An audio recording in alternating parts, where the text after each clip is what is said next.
Hola, friends. Please join us as we dive a little bit deeper into music structure. Remember, the more we know about the music we're dancing to, the more we can interpret what we're hearing. And music has a very rich structure, as we've talked about, but we can also simplify that.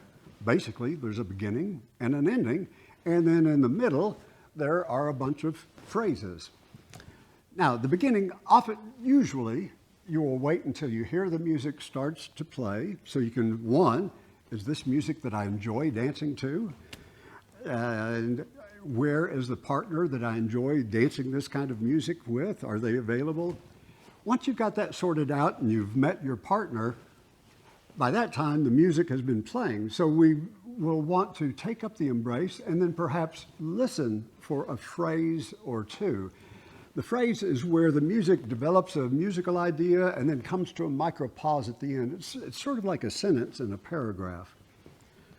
We'll wait for a phrase or two to go by, and then when we hear that pause, we know we're ready to begin at the next note that we hear. We often want to, as dancers, dance to everything like we talked about. So remember, pick one thing. What is the feel of that part or that phrase? Now, when that music comes to the singer starting to become involved and starting to really belt out the goodness, we as dancers want to recognize what the singer is bringing to the table. So oftentimes we will change our cadence or our particular moves to match what the singer is doing more than any one particular instrument.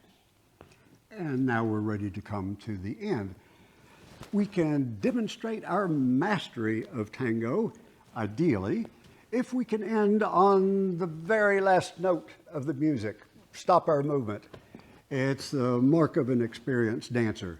Don't worry if you're not yet at that level.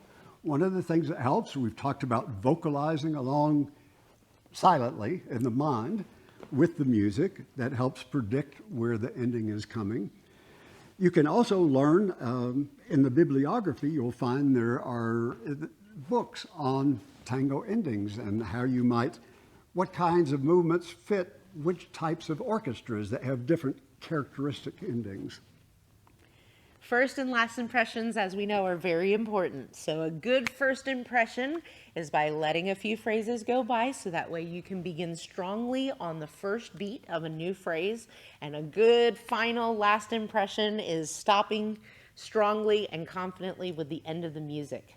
So between now and your next exploration, as you are listening to your tango music, we encourage you to begin identifying what are those sentences within, what are those phrases, when would I begin my movement? And then at the end, can you begin to predict when the song is coming to an end? That's the first step to matching up your movements to that ending.